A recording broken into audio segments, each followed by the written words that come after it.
মামা বাড়ি থেকে উদ্ধার ১৩ বছরের অর্ণবের ঝুলন্ত দেহ। মামের বিরুদ্ধে পরিকল্পিত হত্যার অভিযোগ পিতার। তার মেয়ে মারছে।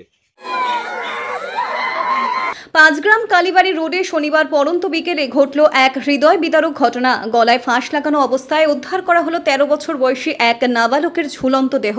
মৃত কিশোরের নাম অর্ণব রায়, বাড়ি গুমরা খেলমা প্রথম খণ্ডের খান্দি গ্রামে। গত ১ বছর ধরে সে তার মামার বাড়িতে থেকে পড়াশোনা করছিল।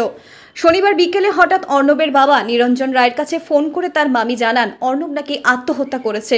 খবর পাওয়া মাত্রই ছুটে আসেন নিরঞ্জন এবং তার পরিবারের অন্যান্য সদস্যরা। ঘটনার খবর পেয়ে পুলিশ ঘটনাস্থলে পৌঁছয় এবং মৃতদেহ উদ্ধার করে শিলচর মেডিকেল কলেজে ময়নাতদন্তের জন্য পাঠানো হয়। সোমবার মৃতদেহ বাড়িতে নিয়ে আসতেই কান্নায় ভেঙে পড়েন নিরঞ্জন রায়। সংবাদ মাধ্যমের সামনে তিনি স্পষ্ট অভিযোগ করেন তার ১৩ বছরের ছেলে আত্মহত্যা করতেই পারে না, এটি একটি পরিকল্পিত খুন এবং এই খুন করেছে তার মামি। নিরঞ্জনের দাবি, আমার ছেলে ছোট, চঞ্চল, হাসিখুশি ছিল, সে আত্মহত্যার পথ বেছে নেবে এটা ভাবতেই পারি না। আমার বিশ্বাস আমার ছেলেকে হত্যা করে তার গলায় রশি লাগিয়ে আত্মহত্যার রূপ দেওয়ার চেষ্টা করা হয়েছে।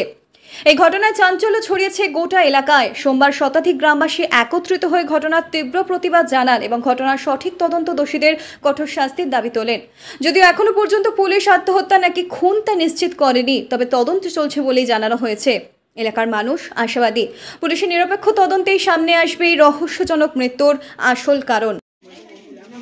ঘটনা কি হয়েছে? ঘটনা তারা ৩টার সময় আমরা ফোন করছেন করিয়া ওইটা অন্নবরে হওয়া যান না। কে ফোন মারছে? ওই তার মামিয়ে ওইটা ওই অন্নবরে হওয়া যান না। তো করা করে আর ফোন তারা করছেন না করা করে আমরা টন্টনি তারা জিজ্ঞাসা তারা পাইছো নি, তারা খবর পাইছো নি, ওইটা না তারা কোনো হওয়া গেছে না।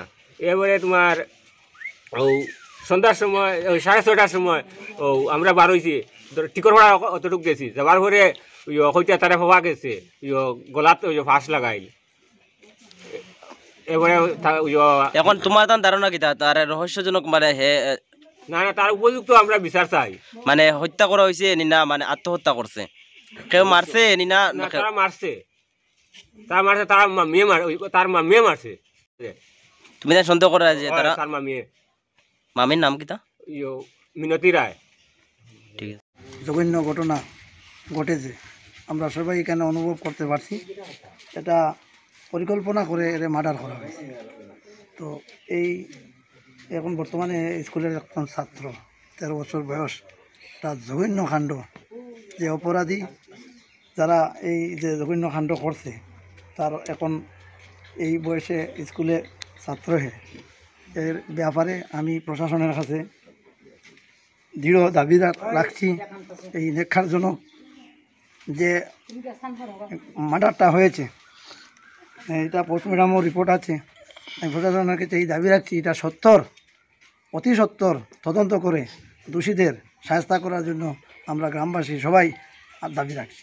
সময় খবর পাওয়া যান না, বাতিজার হয়ে গেল।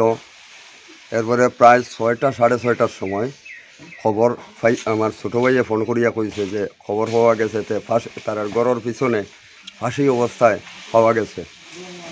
তখন সঙ্গে সঙ্গে আমরা গাড়ি নিয়ে পরবর্তী আরও গাড়ি নিয়ে গেছি। যাওয়ার পরে ওইটা অনেক সময় গেছে পুলিশ আইতে, বাড়ির পরিস্থিতিটা অন্যরকম আসছিল।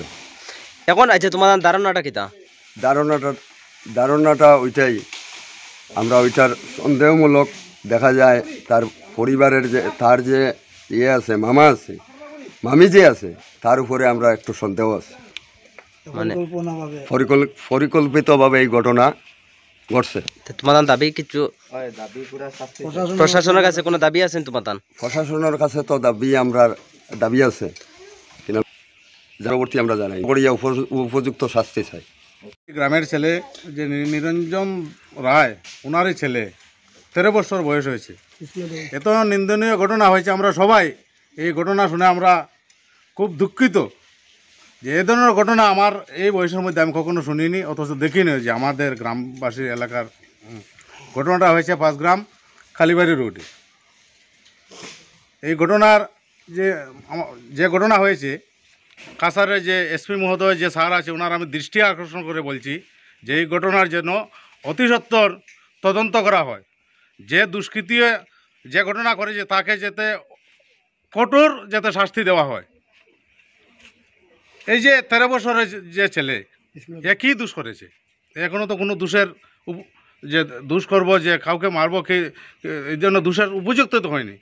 আমার বোধ হয় যে ঘটনাটা করেছে যে নিরঞ্জন রায়, যে ছেলের বাবাটা যে বলেছে যে তার মামির বাস্তব এই জন্য বোধ হয় কোনো নিকটজনক ঘটনা দেখেছে, তাই উনি এই নিকটজনক ঘটনা দেখার কারণেই এই ছেলেটাকে বোধ হয়, এটা আমি অনুমানিক করে এটা বলছি, না এই যে ছেলেটা এখনও তো এই ধরনের কোনো দোষের মানে উপযুক্ত হয়নি, ছোটো বাচ্চা ছেলে।